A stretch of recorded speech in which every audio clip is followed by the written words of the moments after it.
Hey, we're live on Facebook. Awesome. I'm going to get this set up so I can see any comments, and then we'll be good to go. So welcome to anyone who's joining us.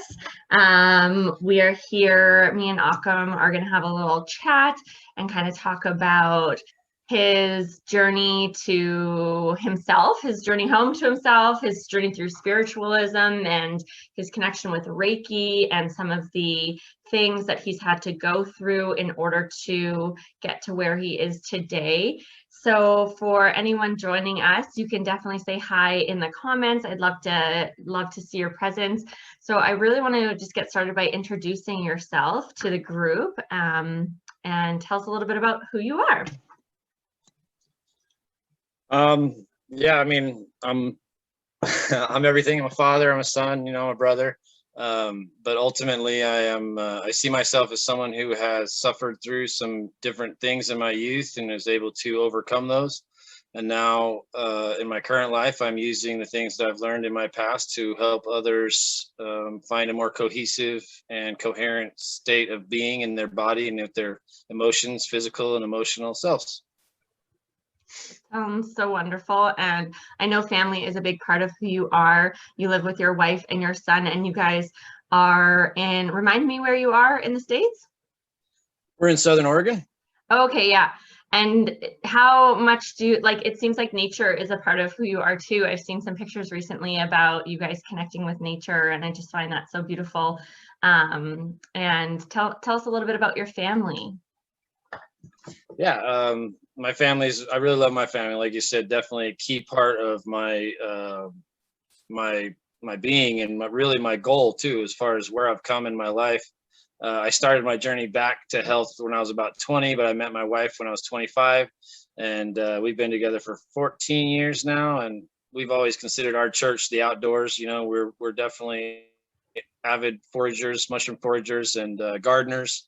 We love the river, we love the forest. And then just 9 years ago, we introduced my son to the family, and he's been really great for us as well. About the age of 3, he was diagnosed with autism. He stopped talking and stopped making eye contact. So when we got him help, we realized that he had severe autism. And so he is nonverbal. And that has been a real big spur for me to get into the alternative healing, I guess, for lack of a better word. My ultimate goal, if someone asks me why I do all this, is like, because someday I'd like to be telepathic. I want to be able to really know about my son and help guide him to healing, and not so much heal him from autism, but heal him from the symptoms associated with autism. And so he's a big spurring part of our life, takes a lot of our time and a lot of our attention, and really, drives a lot of our desires and our goals towards a holistic, naturopathic type of living. Wow, that's so wonderful, because I feel like I see that pouring out of you just with knowing you over the past few weeks, and connecting with you and seeing the way that you cook and how you really try and emphasize, eating from the earth. And I just feel like, he's definitely part of your journey, and helping you stay true to your soul's purpose of really sticking to your roots, right? As you said, like foraging and using nature. And I really think that's so beautiful. So we have a couple people watching. We have Leslie here, Brittany, and Amanda. Thank you so much for being here. Say hi in the chat. We're just getting to know Ockham here. And actually, Ockham and I crossed paths in another Facebook group. And he joined us over here on Show Me the Light, and he's been such a pleasure to have in the community, so engaged and so exciting that him and I got an opportunity to talk a couple weeks ago, and he's going to be taking the upcoming Akashic Record reading course. So I'm getting really excited to not only get to know him a little bit more here, but get to know him in a few weeks. Start May 9th. And get to know him over the course of the 5 weeks. And I'm really excited for him to get to know himself a little bit more over that 5 weeks too, because we're going to be doing a deep soul journey there as well. But it sounds like you've done a lot of soul discovery in your life, and kind of want to start it. Maybe we could kind of wind it back a little bit, maybe back to some of the things that you experienced in your youth and your childhood that kind of brought you into some darker times, and I know that me and you have discussed a little bit, but I'm wondering if you feel okay sharing some of the vulnerable parts of yourself that kind of led you on this path. Yeah, absolutely. I really am, like I said, an open book about this kind of stuff. I truly believe that everybody and everything that we experience is for our own higher self and for our own good. I believe that we came here and signed up for these trials and tribulations, no matter how harsh they seem at the time. Now, obviously, I couldn't have said that 20 years ago. You know, I was in a bad place 20 years ago. But now I can look back and say that I was blessed with these traumas, and they've helped to forge me into something better. And so along those lines, I was raised with no father, no brothers, 8 sisters, and my mother. And so I had that kind of angry, no dad around the home kind of syndrome. And then I was also sexually molested when I was from the ages of like 6 to 9. And it's an interesting kind of scenario there, because I wasn't like the aggressive, oh, this is a bad thing, and I knew it was a bad thing kind of thing. It had very interesting circumstances around it. It was more of a, like, I thought I was in the hip. I thought I was hip and knew stuff that my friends didn't know, you know. But it didn't actually Yeah. come out until I was 14 that it was actually something that was surrounded my entire family. This is my cousin's side of the family, and they had to go to court for it, and then I went to court for it. And it really all of a sudden changed my entire perspective on what had happened to me, and kind of threw it all into this really dark, shadowy space. All of a sudden I realized that, you know, when I thought I was having fun and teaching other kids about sex, I was actually being a somewhat of a molester in that case. And I got really depressed around that. I got really depressed about being the monster, because my people were telling me, oh, it's okay, it's just, this has happened to him, and he's not a bad person, it's just something that happened to him, and you're not a bad person, you know. But it all came down to me like, oh my God, I'm a terrible person. I've been doing this for years, and I didn't realize that's what spurred it on. So I got really depressed around the age of 14 to 16. At that same time, I got really, really ill, and industrial poisoning. The doctor said they couldn't do much for me, but my mom moved me down to southern Utah, and started in with the naturopathic and homeopathic remedies. And this is where I first ran into Reiki. I got attuned to Reiki when I was 16, and they were doing Reiki on me to help heal my ailments. And something about it seemed very familiar to me. And when I asked them what was going on, what exactly they were doing, and they said they were just using the universal life energy and channeling it into me, and kind of the same thing that Christ was doing. It really resonated with me, because at the age of 7, I remembered putting my hands on a cat that had a limp and saying, like, I don't believe in God, but whatever makes the sun shine and the grass grow, let that travel through me and help me to heal this cat or give this cat relief. And so I told the teachers that, they offered to train me. And so I was trained by the time I was 16. And even at that point, I saw some really amazing things in my life.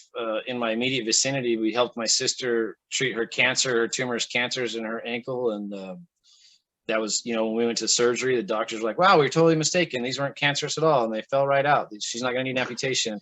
We knew that it wasn't a miracle. It was something that we had done to help her. And but then right after that, again, you know, life goes in waves.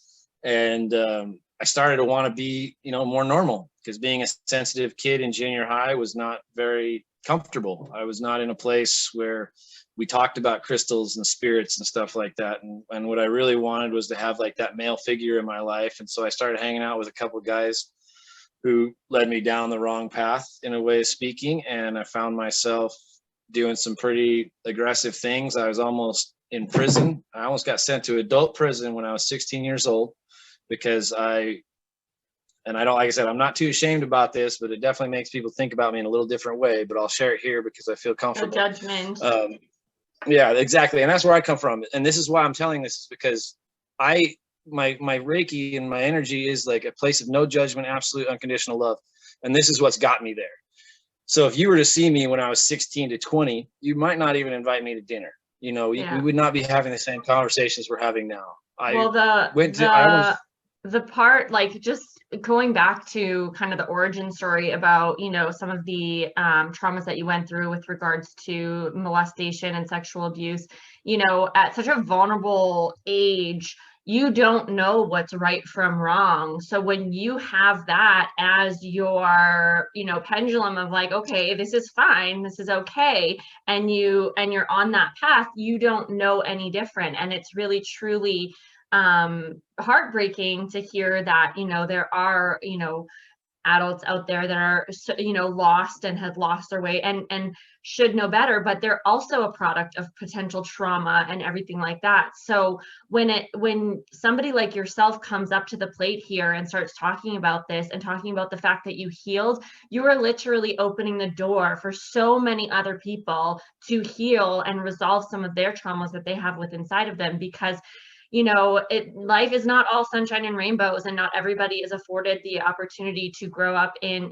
with a mom and a dad and in a loving unconditional home. Like that's not the story of many, that's the story of few. And so I just really, my heart just like pours out to that 6-year-old, 9-year-old little boy that, had no idea and probably didn't even know that you were confused, until it started coming out later. And so I just really want to, acknowledge that some of the things that, probably went on after were byproducts of the way that you felt and the emotions that were stored within your body, and wanting a sense of, like you said, that father figure, that community, that being a part, being that inclusive, because you had to go through a very dark time after realizing what had happened to you. And so just coming back to where you were in your story, going down this darker path, and being, at a young age of 16 and almost going to jail, I want to just like come back to that. Yeah, and you hit it right on the head. It all has a lot to do with the upbringing, and like I said, I had 8 sisters, and they were all handfuls for my mom. I mean, they were all handfuls. My younger sister, the one sister that's younger than me, does have mentally handicaps as well, which I guess is kind of where I've gotten my hand in for patience and understanding with my son, kind of give me a clue. And that's why I look back at these things like, oh, that was a lesson. My little sister was a lesson on how to treat my son, and the lessons I learned, all the way through the path. And so, yeah, by the time I was 16, I was at the same place, just like, I'm angry at not having a dad. I'm angry at not having money. We had a poverty mentality. I was always working from the time I was 12 up to help pay the rent and that kind of stuff. And so I was just angry, and I wanted to step out, and I wanted to stop being responsible and stop doing all these things. And I got into a pretty rough situation, which, like I said, long story short, this guy, I thought, and this is a very important key, and this is one of the lessons that taught me, like that first lesson I talked about was forgiveness. For my cousin and for that family situation, that taught me forgiveness, the understanding that I was both sides of that coin, for myself and for him. And so that taught me forgiveness. And then the next part of my story I could kind of say taught me the understanding of the choices we make in life. So long story short, somebody who was a friend of mine got kicked out of his house. He'd already stolen from my mom. He was a kleptomaniac. So I didn't want him around. We kind of separated, but his mother had kicked him out, middle of a blizzard, southern Utah. I took pity on him and let him sleep in our van for the night, but I told him he had to be gone in the morning, or else my mom would call the cops, and get a little choked up about this part. But the next morning, my mom found $80 missing from her wallet. And so I automatically thought it was this guy. The 2 older guys who I was hanging around with at that time, they didn't start it, but they definitely fueled that fire of like, that's my mom, like, you can't do that to my mom, and I'm the guardian of this family, and I'm going to take my retribution. And they definitely fueled that fire, no doubt about it. But long story short, we got the guy, took him out to the desert, middle of the desert, middle of the night. And basically, for lack of a better word, I kind of tortured him a little bit, as far as like, you give me that money, I can't believe I let you take over. I let you into my house, and this is how you treat me. And the whole time he insisted he didn't have the money. The whole time the friends I was with, and these are older guys, these are like 21 and 24-year-olds I should not have been hanging around with. They're like, oh no, he's got it. We're drinking the whole time, smoking weed, drinking alcohol the whole time.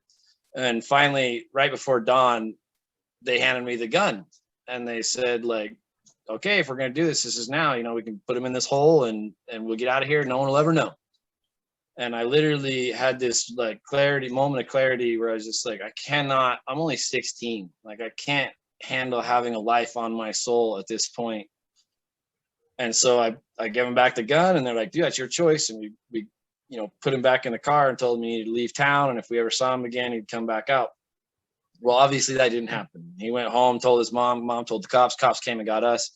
And this was right at the same time where they were about to legalize, or not legalize, but they were allowing children who were found guilty of certain crimes to be charged as an adult.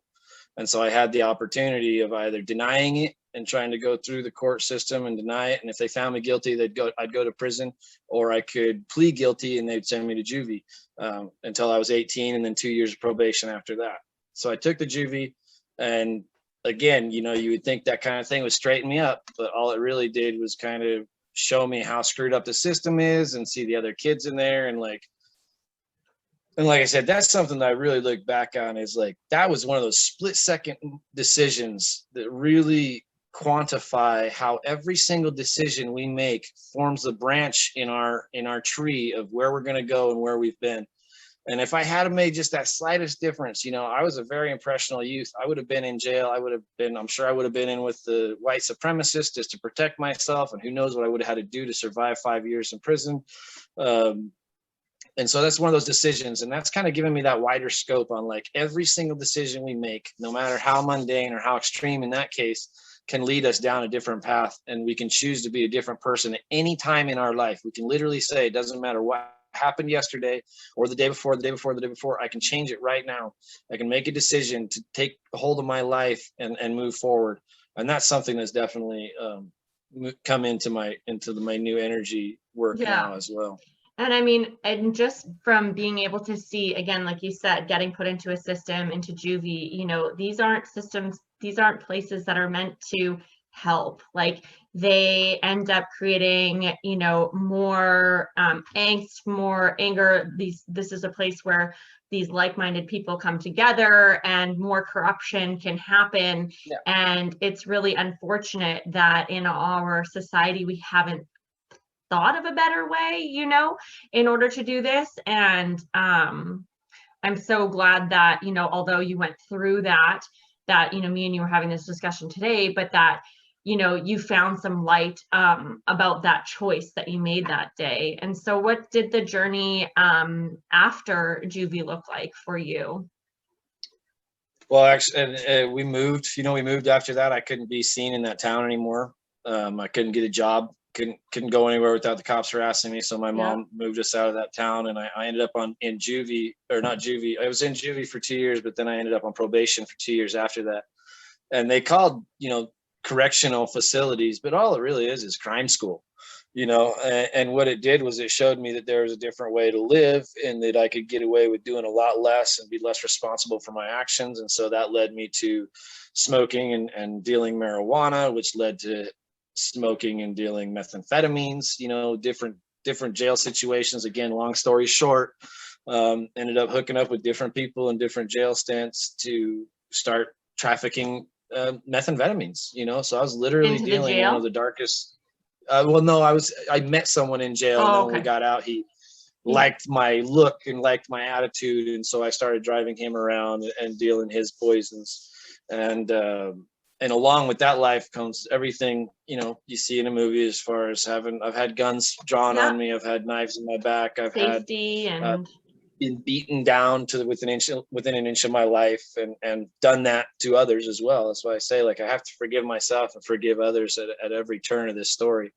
Yeah. And the amount of adrenaline that would be coursing through your bodies at like almost all points in time, anticipating the worst case scenario happening, is so detrimental to the nervous system that, I mean, I can only assume that you probably just didn't even feel like yourself. Like, you were probably so lost at that point in time that it takes a lot to find your true essence again. So yeah, I'm just like, I'm literally on the edge of my seat here to find out what happens next.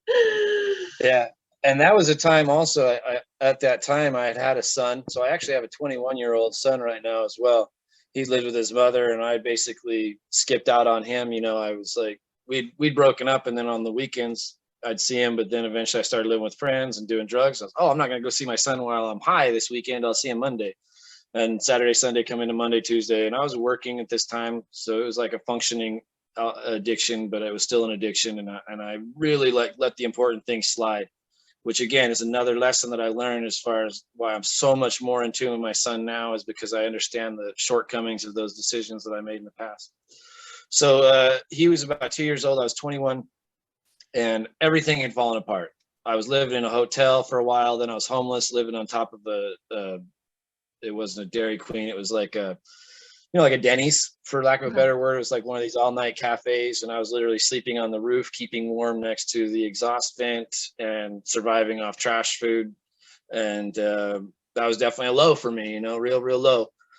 And at the same time, my mother had called me and told me that she needed my help in Oregon. And so she had paid to get my vehicle out of the impound. I had rolled it, and she got it out of the impound, and it had been fixed. So she paid for it to get fixed and got it out of the impound. And she paid for me to come to Oregon. I sold like what small handful of tools I had left at that point, put it into fuel, and drove up to Oregon. And because everything was going bad, like everybody was dying, everybody was going to jail. I had a friend of mine was in a car crash. My roommate, before I went homeless, was in a car crash that I was actually supposed to be in. There's a very slim window of me getting out of this vehicle and somebody else getting into the vehicle to go get some drugs that we had set up for a delivery later.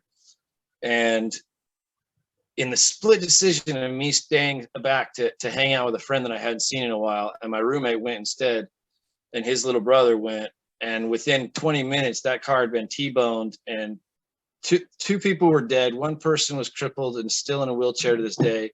And that was the seat I would have been in. The person who's in the wheelchair to this day was the seat that I would have been sitting in. So again, split second decisions that can change everything. And that's what led to my homelessness. So basically, I went to Oregon, showed up. My mom, I was like, "What's up?" My mom says, "Oh, I need you here because I think that your stepdad is molesting your little sister. And this is my handicapped little sister." And so dealt with that situation. Better than most situations, actually. I mean, the cops were involved and they did stop me from murdering him, thankfully. But it was really hard for me to restrain myself. The cops luckily came, I mean, you can imagine the kind of triggers that come when you find out that this person is molesting one of the people who you're in charge of protecting. And so I spent like a month here in Oregon, and I realized that basically there's nothing for me to go home to, that basically nothing for me to go back to Colorado for. So I jumped on a commercial fishing vessel and I spent a week out at sea. I'd never seen the ocean before. So I went from never seeing the ocean to jumping on a fishing boat, spending the next 2 years on a boat. And that was really the start of the regrowth, because in addition to being able to find sobriety in isolation, you can imagine the kind of grandiose visions and epiphanies that you can have when you're out there with just raw ocean, big moon, wind and waves, and life in the balance. We had several life risking events where it was like, it could have gone either way. We could have died, we could have sank, we could have, we were able to fix those problems, and just had amazing, beautiful scenarios out there as well. But the biggest thing that changed for me was going to Burning Man. And that's not entirely. I'm excited to hear this, because when we chatted last week, you said that you had a major awakening at Burning Man. And so I just want to just really quickly touch on the fact that, like, yeah, all those little choices add up, and although some of them were, I don't, there's no wrong decision, it's all leading you somewhere, but those split second decisions and the decision to, hey, I'm going to go fishing, I'm going to go get a commercial fishing job, like how powerful that helped you, again, like to be away from it all. And, I just feel like at that point, I mean, something guided you, like something pulled you there to be out in the elements and the nature. And like, I mean, if you've been on some of my meditations, and I use elements of nature all the time, but like how powerful they are and how we can really like use that as a mirror to ourselves as well. So I love that part of the story, that kind of like turning point, right before you head to Burning Man. So yeah, I'm really excited to hear this part. Yeah, and so this was the biggest thing. Like I said, the isolation of the ocean had definitely given me time to self-reflect on where I've been and what had happened. But at this point, I would say I was still had a pretty grim look on society in general. Like people with money were the enemy. Uh, I just couldn't see how there was so much suffering. Meanwhile, so many other people had so much, you know. And so that was always something that really was just a schism in my understanding of reality. Mhm.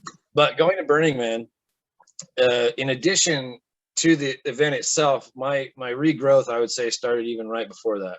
I was introduced to a family, and this is like another synchronicity.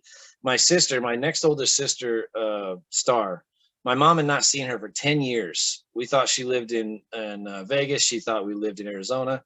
And my mom ran into her at Walmart in Coos Bay, Oregon, out of the blue. My mom was calling my little sister's name. It's kind of a unique name, Ashley. And my sister turns around like, Mariah? I'm like, oh my God, yeah, okay. So we haven't talked. Like I said, my family's got a pretty eclectic dynamic. Most of my sisters to this day, I still don't talk to most of my sisters. But so they ran into each other, and then my sister got to know me and invited me to go fishing with this guy who caught tuna for the Burning Man. And so like in the week before Burning Man, I'd never heard of Burning Man, never been to country fair, never been to any festivals, never had any idea of a hippie communal type of living situation. I did live off a grid for a while when I was younger, but that was more like anti-government, military, polygamous types. So that's a whole nother story.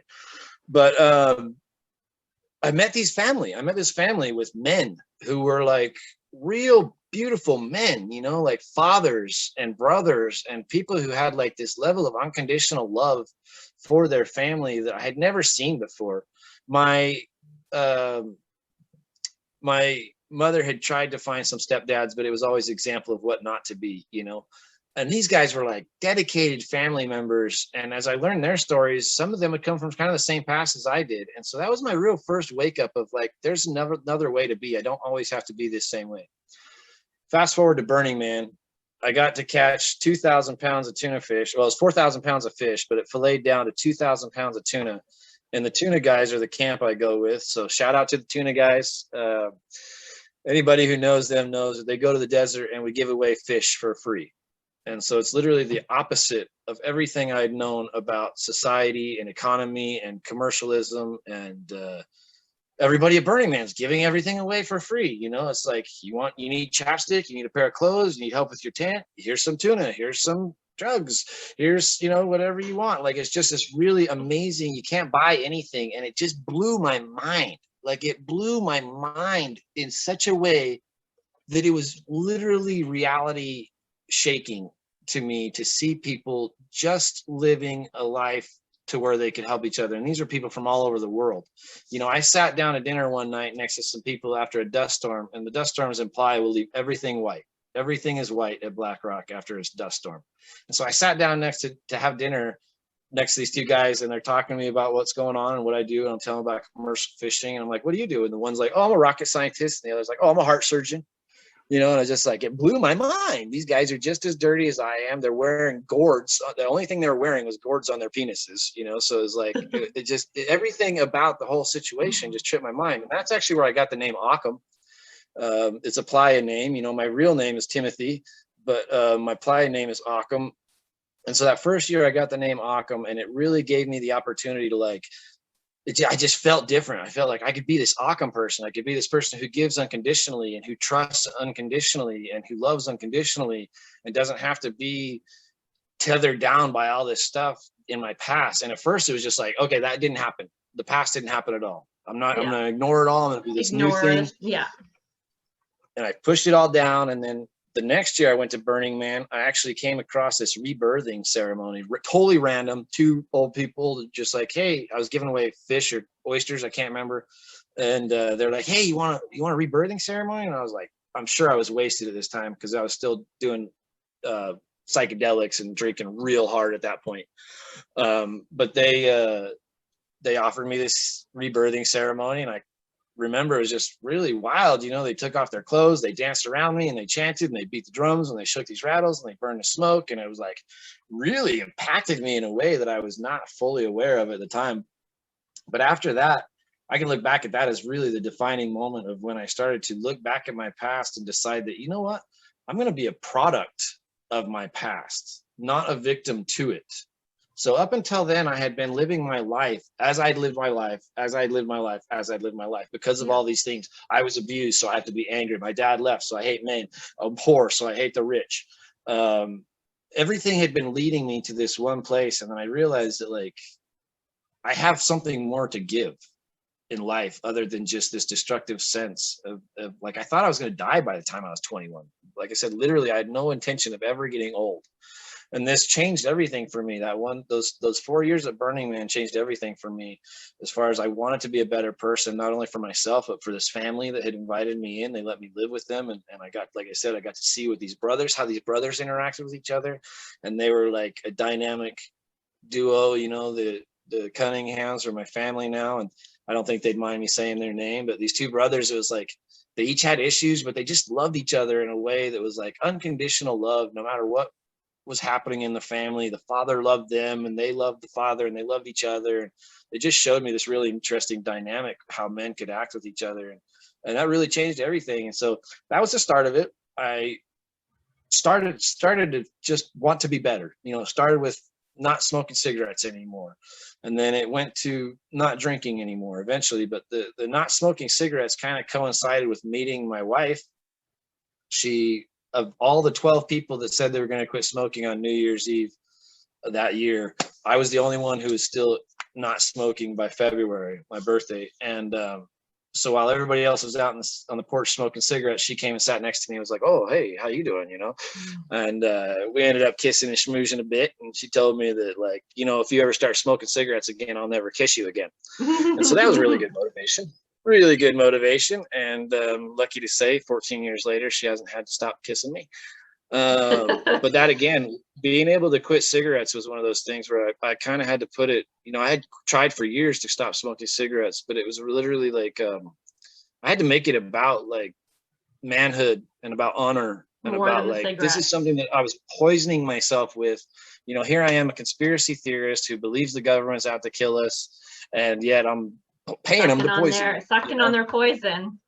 yeah. So I made it about my manhood and about my ability to stand up in my honor. And that was probably the first big step of like, this is what I'm going to do for my honor, you know, was the smoking cigarettes. And then I found this girlfriend, the first person I'd ever told I loved. Aside from my first baby mama, I cheated on her, and I'd never tried to be steady with a girl. I knew that was just beyond me. I was too sexually promiscuous. That button was turned on in a way that I couldn't turn off. I couldn't control. And it was easier for me to just say, "You're cool, but you know, you're not worth me changing my life for, and I don't want to hurt your feelings." But then she really got me special. She just invited me to dinner every night for a year. She never asked me to go steady. She just invited me to dinner every night for a year. And by the end of the year, I realized I was fully in love with her. And we've been together since. So then there was the womanizing that stopped. You know, I started being more in honor with my promiscuity. I started being less, not just less, but absolutely not at all. I dedicated myself to her, and and always made the commitment that I would never flail on that commitment. And then stopped drinking shortly thereafter. She kind of got allergic to alcohol. She had Crohn's disease, and so the alcohol started being a problem. So we stopped drinking alcohol. And then our son was born, and that was a real big, you know, spur towards more health. We started moving towards organicness and whatnot. And then when he was 3, and at the age of 33 is when I had my real big awakening. That's when I sat with ayahuasca. So did you take the ayahuasca, or did you sit with a shaman who did ayahuasca? I sat with a group of people, and the shaman who controlled the group, you know, ayahuasquero here in Southern Oregon. I didn't go to Peru or anything. And even the surroundings of how I got to the ayahuasca was a completely out of this world scenario. I had never intended to go sit ayahuasca. I'd never known about that medicine. I didn't know anything about it, but I'd always considered myself a Reiki person. I wasn't actively doing Reiki because I was still smoking pot. Because I don't consider that a drug. I was sober off of most drugs, but I don't consider pot a drug, at least didn't then. But I also knew that I could not conduct a practice of being a pure conduit while I was clouding my own system with marijuana. So I'd never given Reiki from the time I started smoking marijuana when I was 16 up until 33. I was still smoking marijuana, but I still considered myself someone who did Reiki, because if someone had a headache, I'd put my hands on their head. If someone cut themselves or bruised themselves, I'd put my hands on that, and I'd kind of do the old Karate Kid thing and send in some energy, Mr. Miyagi style. And but it wasn't until I sat with the ayahuasca, I was at the really crucial point, they call it the Saturn return or whatever, that 33rd year, where my life was really chaotic. I had been at that point, I'm a handyman, but at that point I'd basically been working for the industry that's really strong around here, which is like medical marijuana. And so I had been really entrenched in all this really difficult work, to produce this product for the country, really. And I believed it to be medicine, but at the same time it had been kind of corporatized, and it was the legalization of it and everything. And the people I was working for kind of really went on the greedy side. And so I was working for people that I really didn't resonate with anymore. My relationship with my wife was going south. My son's health was going south.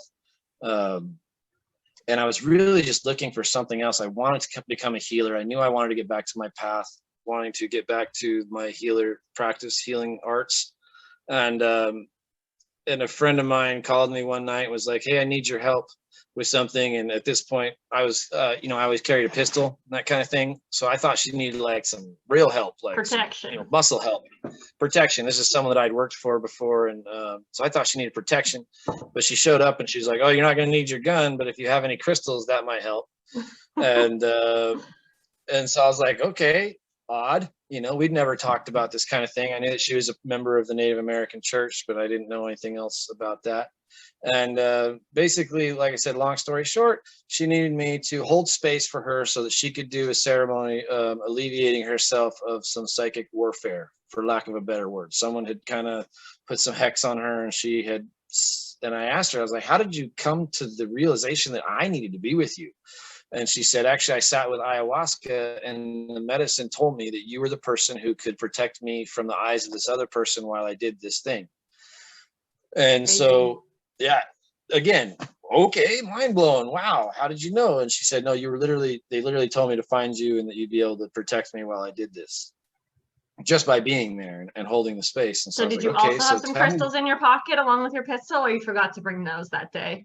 Well, I put the pistol down and brought the crystals.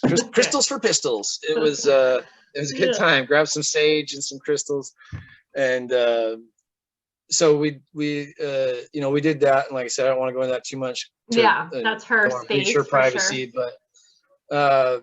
But basically, on the way home, I was like, "What is up with this ayahuasca? That's very interesting." And she started to explain to me that this is a spirit medicine from the jungle, and how it kind of came to be and how she came to be at it. And I was like, "Well, man, maybe I need to check that out, because I'm really looking for this guidance right now. Maybe I should look into that." And she's like, "Well, actually, they told me that I should also pay for you to come have a session for your birthday." My birthday was in a couple of days. Wow. So I was like, sweet. And I went to sit with ayahuasca. And the first night, so I got online. I'm like, "Oh, what's ayahuasca? Let me see what people do with ayahuasca." And I saw some pretty crazy pictures, some pretty crazy videos of people thrashing and having these ego deaths and throwing up. And I started to get a little nervous about it. But I heard mostly good things, mostly people having these life altering, realities shifting experiences. And so I went and I sat with the ayahuasca, and the first night I drank a lot. Like later on, I found it was a lot. I drank 12 or so cups of this stuff. And I was still like asking the ayahuasca, I was like, "Hey man, you want me to get some firewood for this fire?" He's like, "Can you still see?" And I was like, "Oh yeah, man, I'm totally great. Aside from like puking my brains out." And, that's what I heard. I haven't done it, but I heard you do a lot of vomiting. Yes, I was purging in a big way. I called it purgatory, actually, because I was sitting in the outhouse with a bucket between my knees, just being like, "When is this part over? And when do I get to getting to have this moment?" But for me, it was just all pukes and purging. And so I called it purgatory. But and then the next morning, I hear people saying, "Oh, I saw this vision of the name of my company, and I saw this place I need to move to, and I saw my soulmate, and la la la." And I'm like literally sitting there like, are they fucking with me? Are they messing with my head? Like, I got nothing from it, you know? And I told the guy, I said, you know, I don't get it. I drank more than anybody. And he's like, no, you drank more than most people that I've ever even given medicine to. And I was like, so why didn't it affect me? And he says, well, how much marijuana do you smoke? And at that point, I was smoking roughly an ounce a day. You know, I'd wake up in the morning, grind up about an ounce into about 12 or 13 joints. While I was doing that, I was hitting the dab rig on the bong. And then all day I had a joint in my mouth all day, like just like I was smoking cigarettes, but way more than I would even smoke cigarettes because it was free. I was growing it. It was something that was just part of what I did on a daily basis. And kind of also became a little bit of an image for me, like a, you know, a you're that social guy. standing. Yeah. Yeah. I could smoke more than anybody. So I told him that, and he's like, well, your dopamine sensors are probably completely jacked up. You know, he's like, would you like to stay for another night? I was like, I don't know. And he's like, well, come to the sweat lodge. Come sit in the sweat lodge and see how that affects you, you know? And so I did. I went and sat in the sweat lodge, and oh my God. Oh, I get the chills just thinking about it already.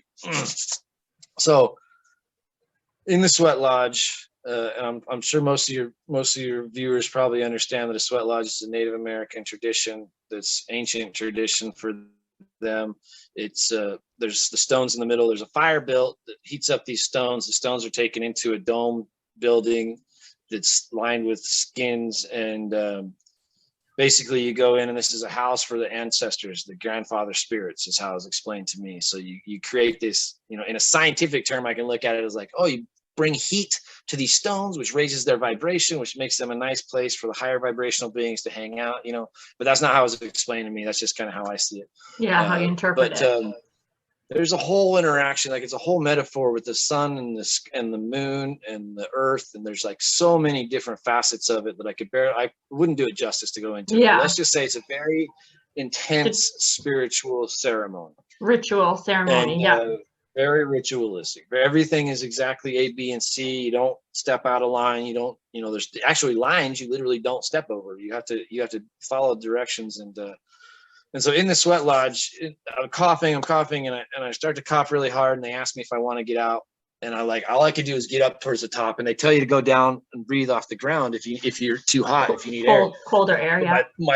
But my body was literally just like, get up in that shit, you know. And so I'm breathing in the steam because they pour water on the stones, and so there's this really hot steam hitting you, and I'm just breathing it in deep. And I started coughing, convulsing, and they're like, do you need out? You know, I'm like, no, I'm good. And I coughed, and I coughed up what I can only consider now, like I literally consider like an entity. Like there was a darkness in my hands. It was a pitch dark of the sweat lodge. You can't see anything, not even the stones. But in my hands, I could sense a vortex of energy that was in my hands. And I asked the grandfathers to take it away from me, you know, and I wiped my hands off of my pants. I kind of passed out for a little bit in the sweat lodge. I don't remember the last round of the sweat lodge, but they kind of brought me to, and I came out, and everything was different, man. I mean, right then, everything was different. The sun was brighter. The grass was greener. The smoke smelled stronger. You know, we go to eat, and it's just like the fruit, everything tasted so good. And I could not sleep. I could not eat without marijuana. Like I could not get a stomach food without marijuana. And everything tasted good. I'm just gobbling down all this food, fresh fruit, beautiful salads, and I'm like, man, I really feel weird. You know, I really feel different. And the guy was like, well, I think you should stay for another night, you know, another night of ayahuasca. So I was like, okay, well, you know, can't be any worse than last night. So the second day you didn't take it, you just did the sweat lodge. So for me, I feel like the first night was like you literally trying to purge out everything that you didn't need inside of you. The second night, you finally got to the very, very pit, the very root of whatever it was. Yeah. It came out, and now you're there for a So third. the sweat lodge was in the morning. The sweat lodge was in the morning after the first ayahuasca ceremony. Ayahuasca ceremonies are held at night in the dark because it's more intense that way, I think. So that I did stay. I slept pretty hard for a couple hours. Then we woke up. We did ayahuasca again, and this time I think we're still good on time, right? I did just a little bit. Like I did just a little bit, man, a little bit of ayahuasca, and instantly I was in a different place. Time slowed down all around me. I spent some time in the purgatory again down in the banos. But when I got back to the to my mat, which I could barely get to my mat. My muscles were starting to spasm. I was starting to lose the vision of the floor and stuff. And I started to do some of those convulsings. And it was interesting because like in the videos, there's people like, you know, and it was so not like that for me. I was totally disassociated from my body. It was just my whole body was twitching. But I was just you like, weren't even aware of it, like. No, well, I was aware of it, Or but it I didn't wasn't connected affect to it. I was you, just like, like. wow. Yeah, it didn't affect me. I wasn't scared at all. I was just like, wow, this is weird. I cannot control my body. And here my body's doing this convulsion thing, right?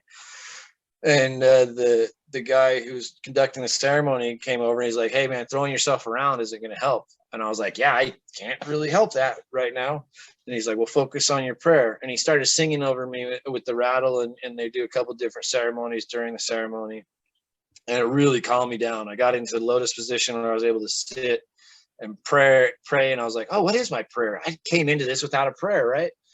And so I started asking, I was like, I want to see the future that gets me on the path. I want to see the next step. I want to see my way towards being a healer. I want to see the signs. I want to see the people. I want to see the words that are going to take me into another life. I want to find my path. Please show me my path. Show me, show me, show me. And all of a sudden, from behind me, I heard this voice, and it was very sarcastic. Yeah, the voice came out, and it was a very feminine voice, but very much like a mother, or my mother at least, very sarcastically says, you think you're going to see your future in a cup of tea? And I was like shocked, you know, I was like, because when I say I heard a voice, I don't mean like I heard my voice in my head. I mean, like it sounded like someone was sitting next to me talking to me. So I opened up my eyes. Everybody's still. It's completely dark and silent. The only thing moving is the candlelight on the art altar. And I was like, well, yeah, I thought that's what this was. And she explained to me, like, I can't show you your future. Like anything I show you is just an image of what could be. When you leave this room, you choose to go left or right. Once you go out that door, your choices are what take you to where you go. And I can't show you a final destination. You know, it's up to you. Exactly. Right. And so that's what has kind of replayed every other act in my mind, is those words of like, I can't show you your future. You have to make a decision every step of the way.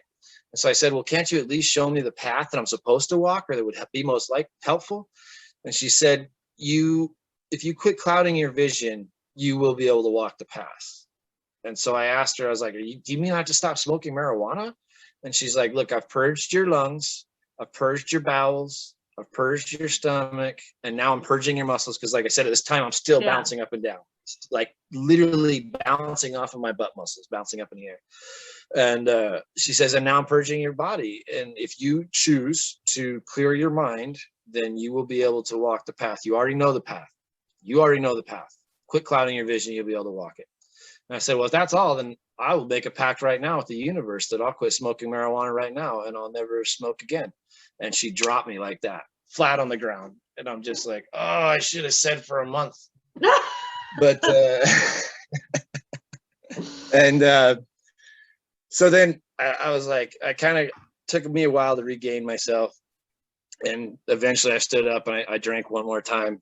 And then I sat down and had a replay of all these things that I've basically described to you. And it really showed me that all these things are neither good nor bad. They're literally just scenarios. They're just situations that you can either take something positive from or take something negative from. There is no good and evil in the universe. There's only duality, and you have to choose which side of that duality you want to favor in your story.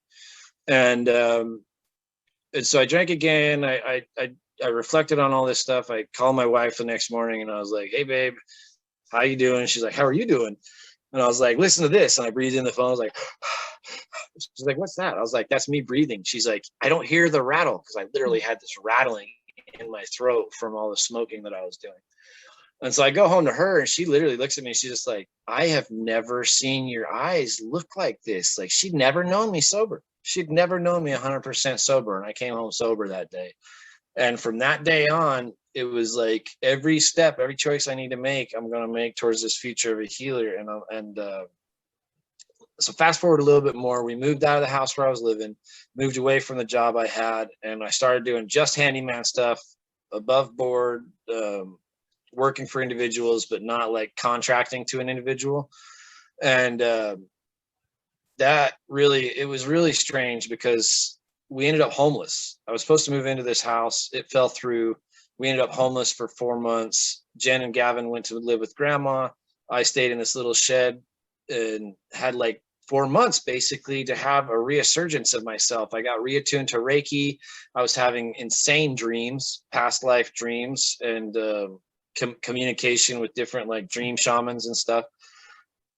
And it got me to the place where I really was feeling much, much healthier and calmer about my future as a healer. We moved into a new house. Gavin starts having really bad digestive issues, and we found a naturopath.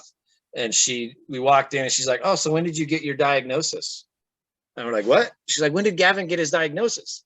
I said, "What diagnosis?" She says, "Well, he's clearly autistic." And what age was he at this time? 3 years old. Because he had stopped talking when he was 2, but our doctor that we had at the point was like, sometimes they just do that. It was a stressful move. You have these different situations. Sometimes they'll stop talking.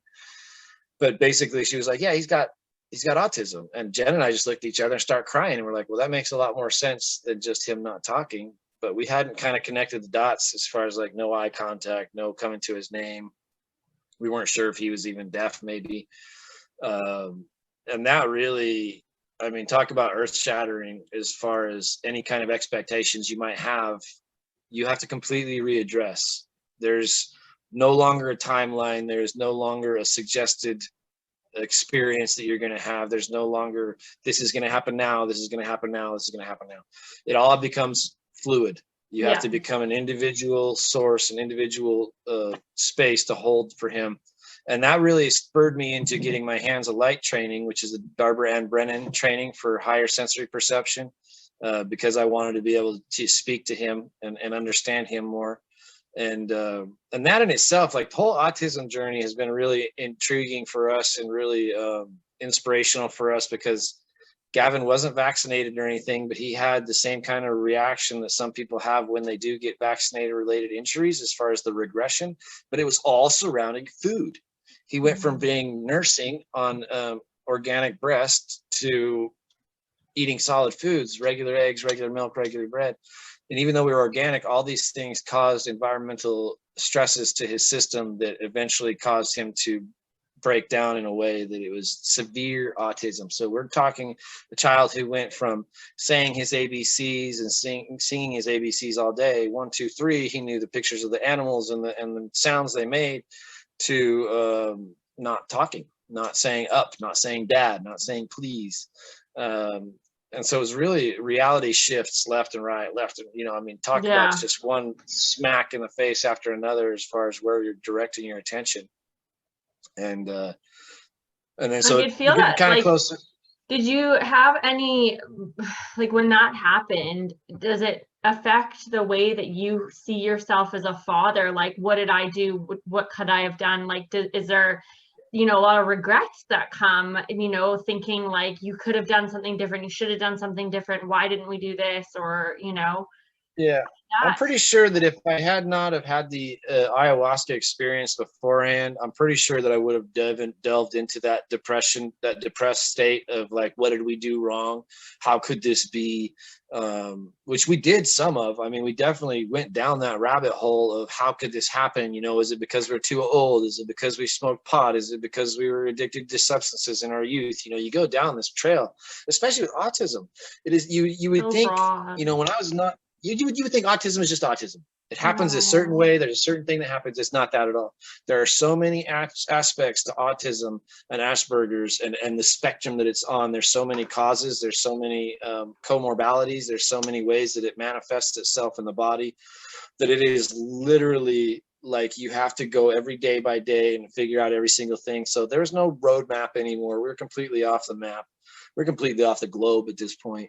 And but the one thing we knew was that, and like I said, with the ayahuasca experience that I just had, I was able to help usher my wife through this understanding of like, well, we must have signed up for this. Yeah. We must have signed up for this. Gavin was a soul who was out there waiting for this experience, and he was waiting for the perfect 2 parents when the stars were aligned exactly the right way, so that their DNA and the astral projection, everything was in line, so that he'd come down and teach us this lesson that we need to learn, and so that we could be his shepherds.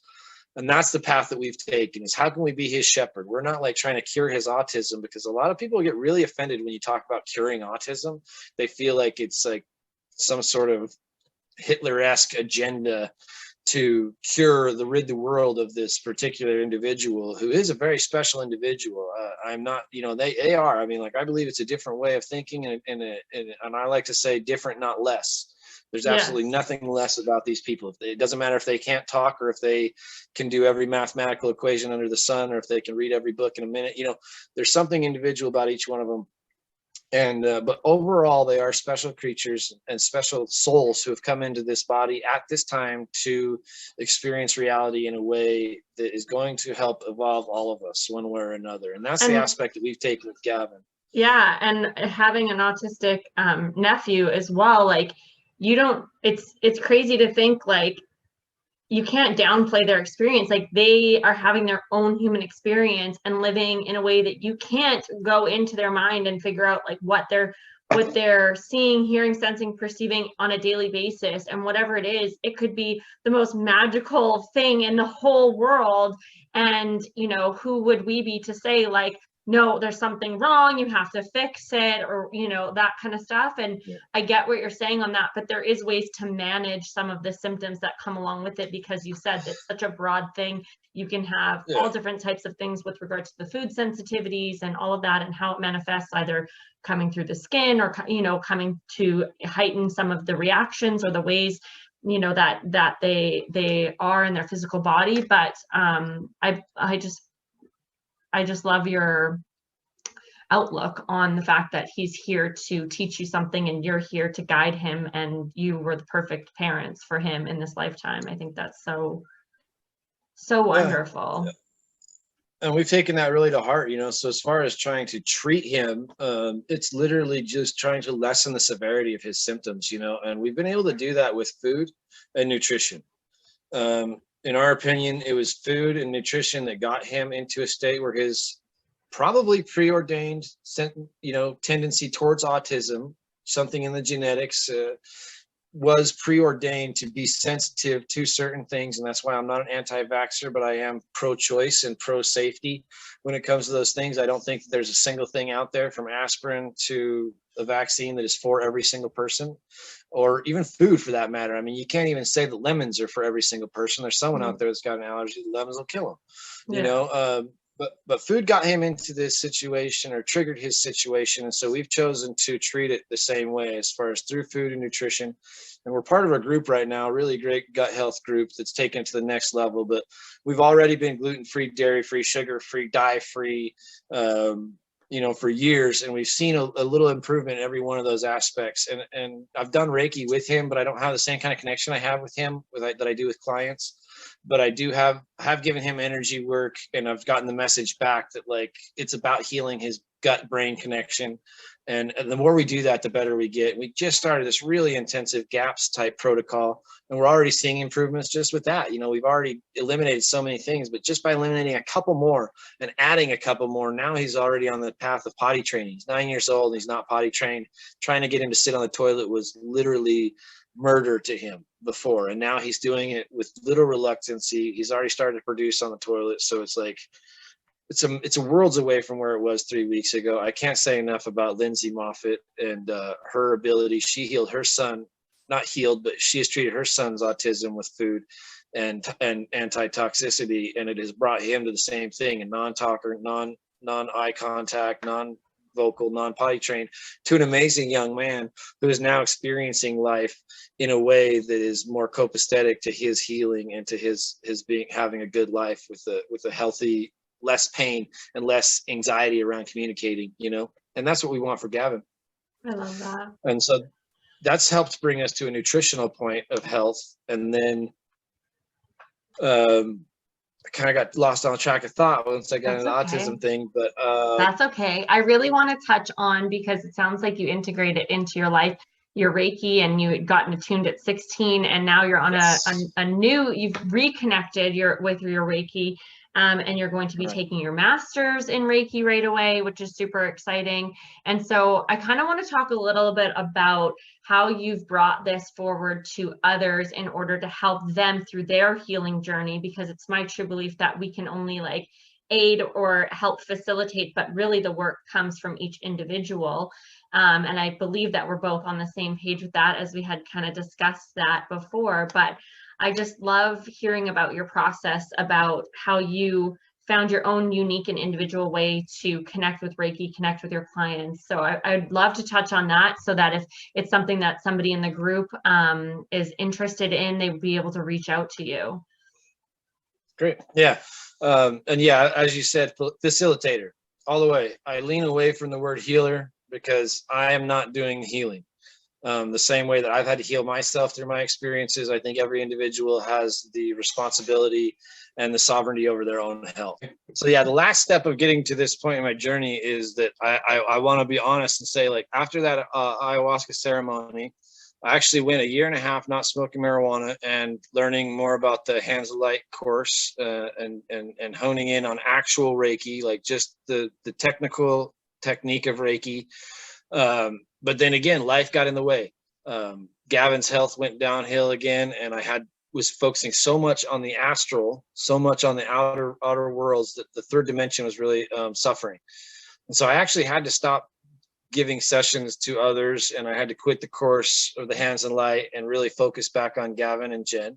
And in doing so, I fell into a little bit more of a depression. And I want to be honest about this, because I don't think any one of us has just like it's a perfect journey all the way. And I want to be clear that, like, sometimes you take 2 steps forward, 1 step back, 2 steps forward. And so at one of my points, when I took a step back, I started smoking marijuana again, because again, I didn't have the time to go out and get a day job. Gavin was much too needy as far as, the times I'd have to come home. He was self-abusive and stuff like that.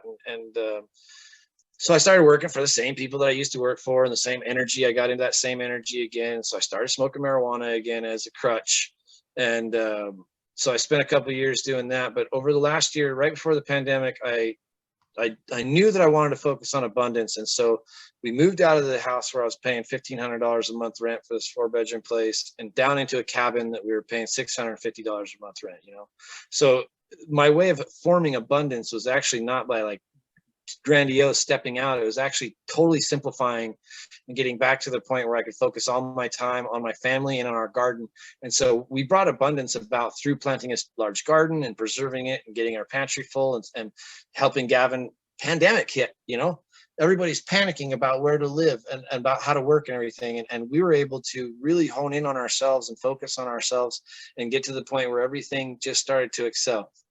So over the last year, I was able to live and work on this property and take care of our family in a way that really led me back to the point where, like, okay, everything's back in place now. I can finally step out and start helping others again. So in the beginning of the year, I made a commitment to stop smoking marijuana again. At the first of the year, I stopped smoking. And within 4 days of not smoking marijuana, I started getting calls from people that I had had sessions with 3 years prior. And so that was just like the universe. And I've always felt like if you make a sacrifice and a commitment, those 2 things, sacrifice and commitment, if you can find one thing that's holding you back and sacrifice that in order to make the commitment of stepping forward, the universe will back you up. And so that's something that I really preach, as far as like making a commitment, not only to yourself, but to the universe. And so I did that. I made the commitment of I'm going to help others. And I made the sacrifice of I'm going to stop holding myself back with marijuana.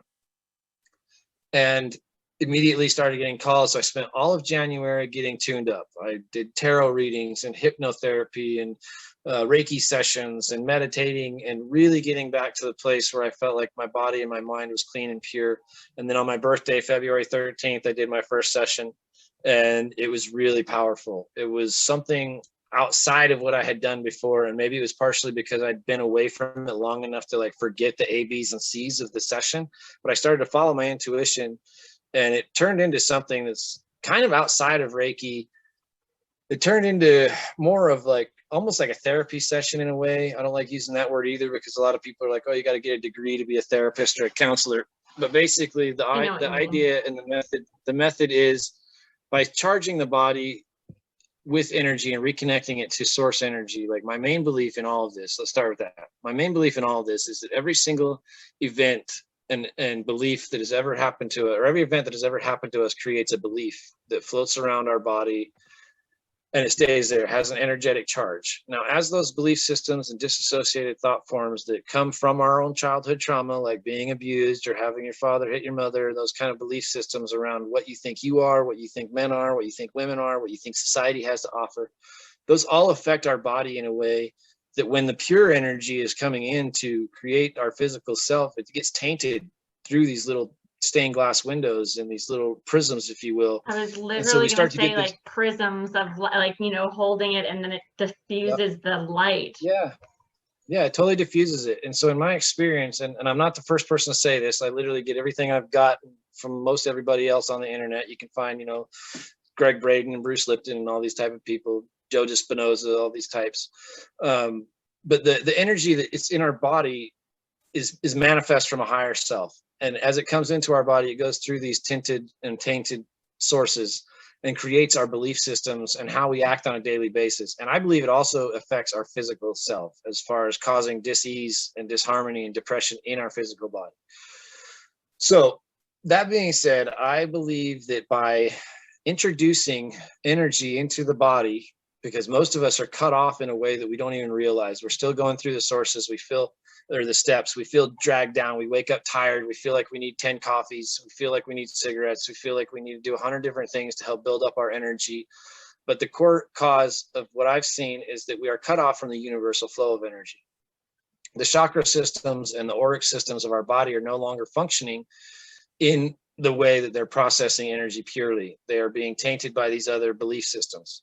And as they affect our body in disease like cancers or whatever you want to say, you know, some people just have a pain in their shoulder and the doctor, I've been to every surgery, I've been to every doctor, I've gotten every image, and the doctors just keep telling me that's all in my head and I can't figure out why my shoulder hurts, you know. I believe those kind of things are caused by this. And in general, the lack to be able to excel and succeed in life and propel into abundance has to do with what we believe we are worthy of and what we believe we're capable of. So in these sessions, and like you said, this kind of came to me in intuition and just guidance as I've started to channel energy into the body. The body has started to be laid out before me like a calendar of the person's life. And so as I'm working through the body and is multifaceted, first we have to create a vessel of unconditional love and absolute lack of judgment. And that's something that, like you said, has been cultivated over all these experiences that I've talked about. It's gotten me to a point where I can get out of my own head. It's not Ockham doing the session, it's the higher self doing the session. Mm-hmm. And I'm able to connect to others in a way that allows even their subconscious to be honest with themselves for the first time. And so I've had people that have come up with things that they themselves literally had forgotten about. So in order to do this, I get out of my head, I call my higher self to connect with their higher self. And by charging the body and bringing energy into the body, as we move up the body, certain points in the body start to light up. And it's like shining a light in there, and all of a sudden the cobwebs are visible. We can address those cobwebs together as facilitator and client in a way that all the way up the body and all the way through the chakras and all the way through the mental space, we can start to find a roadmap, a trail of what the original wounding was and how it's affected all of these different decisions and all these different things that we've manifested into our life. And once the client can find a lesson, and this is actually something, you know, Jessa Reed from the Awakening OD, this is something that really struck me when she said it. It really made a lot of sense to me, is that it's not so much about finding a specific lesson, it's about finding any lesson. If you can find a lesson in these traumas, if you can take anything positive out of these traumas and find a way to forgive your aggressors and forgive source and forgive yourself, that's where the healing happens. And so in order, like I said, long story short, to get to the point, we find these things, these disassociated thought forms, we address them in a way that client and I can identify them and kind of homogenize them into one being or one, you know, conglomeration.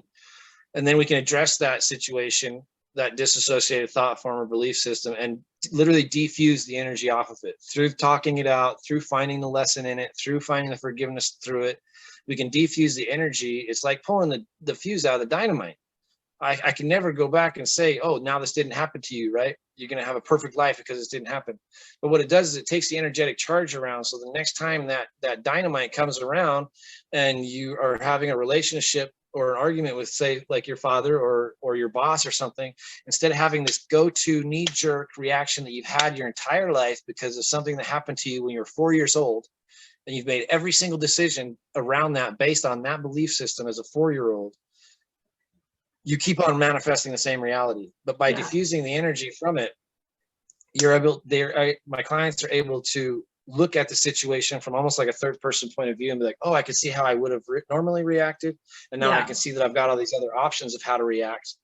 And doesn't just have in the having control that ability, anymore. It's smaller than it, you know, like it's dissipated. It's smaller than it used to be. You can get more light through it. It's lighter, you know, all of that. Yeah, the energy coming in isn't diffused anymore. You're getting pure access to pure light, to pure, you know, creator source energy, and you're able to make better decisions. And I've never claimed to work on someone's physical ailments, but by addressing these mental ailments, if you want to call them that, these mental issues, I have had amazing results from clients who have told me things like, oh, my shoulder's been hurting for weeks, and now it just within 3 days, all of a sudden I'm able to use it. And one lady, she was I think she's 67 years old. So lives in Australia. And she was just about to go in for surgery, because exploratory surgery, because they could not find out what was wrong with her shoulder. And within 4 days, she texted me and said, I cannot even believe it. I just went salsa dancing for 8 hours yesterday. I cannot believe how good I feel. And it was not because I did anything to her shoulder. It's because I helped her address the issue that was causing the manifestation of the pain in her shoulder.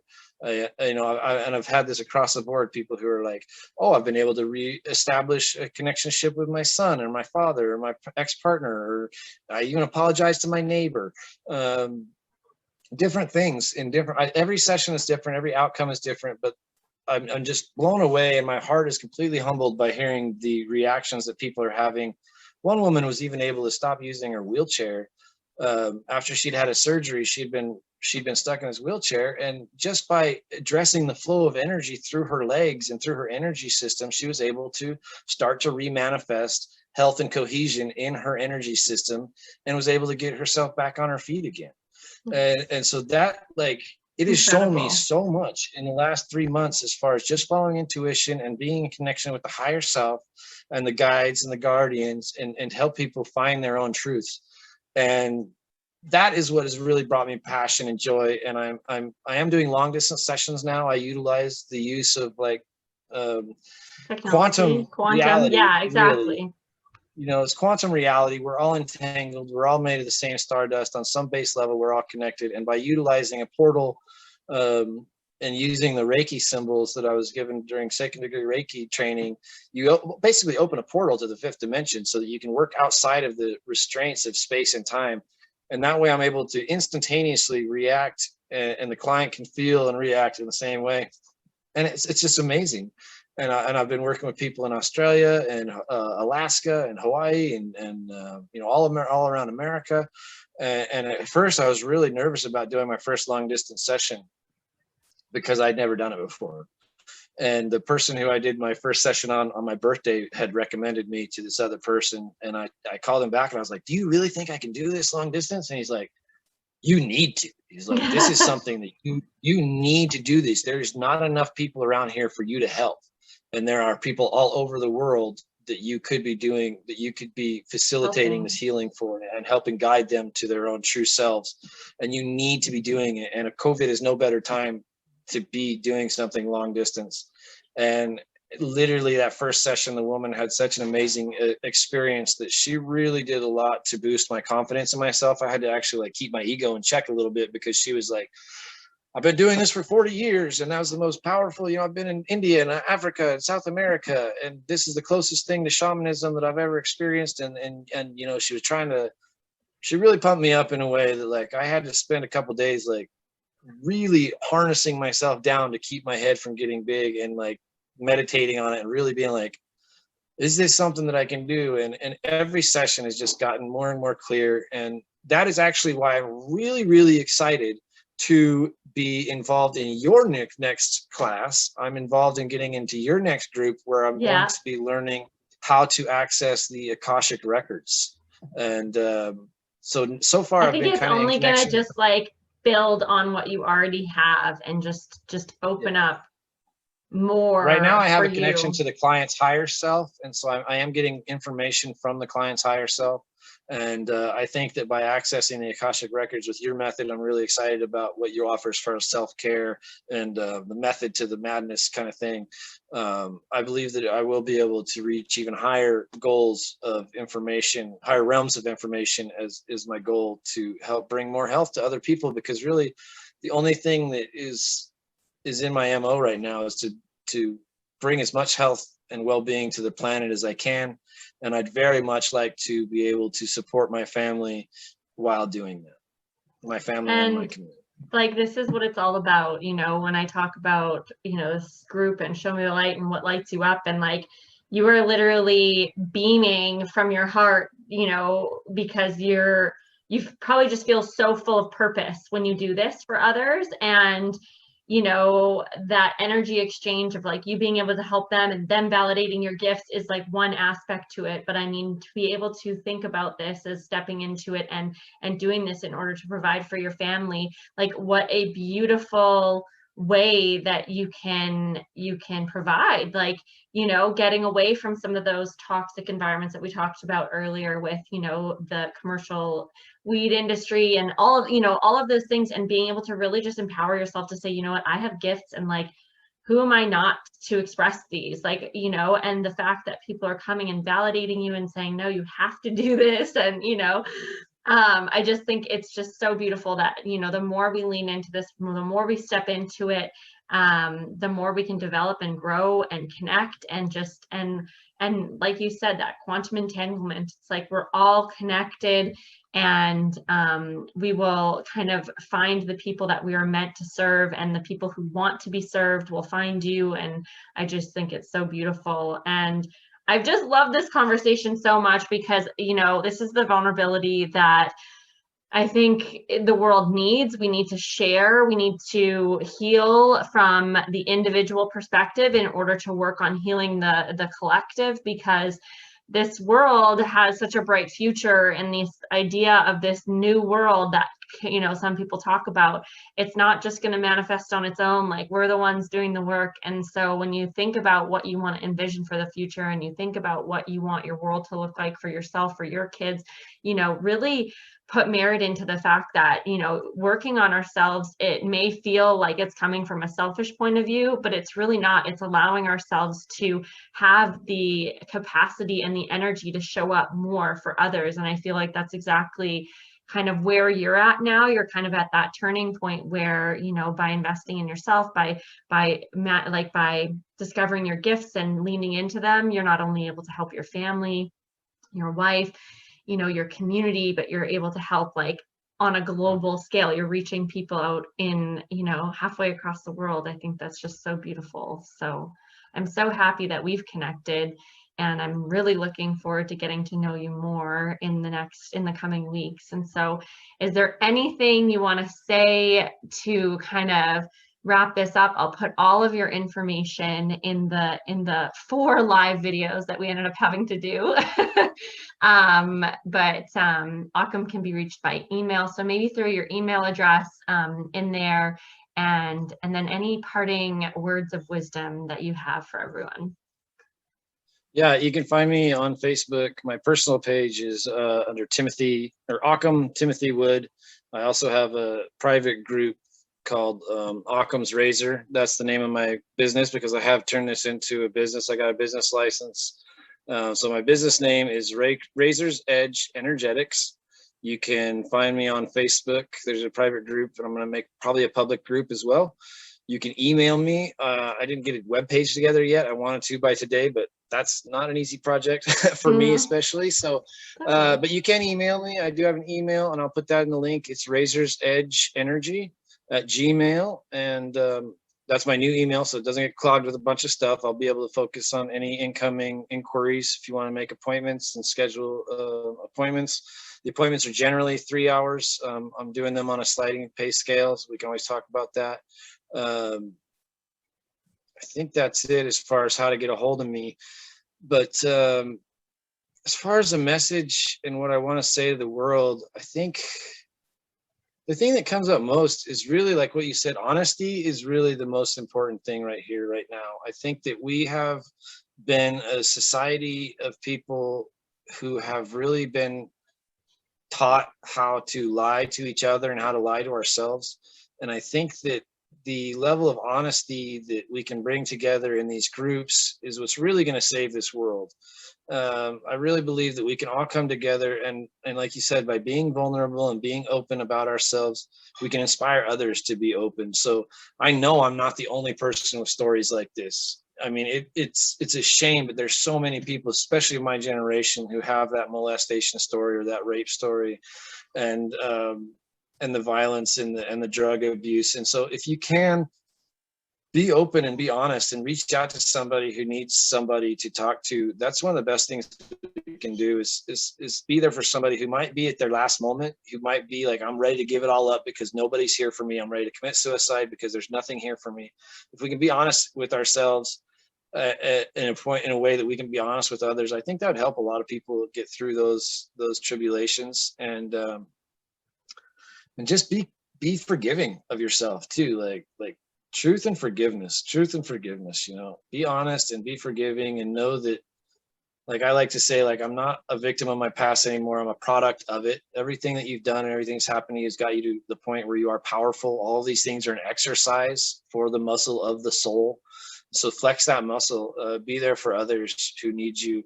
And yeah, that's the only message I could say. And then ultimately, I just want to thank you, Aaliyah. You've been a wonderful host. Thank you for holding this space.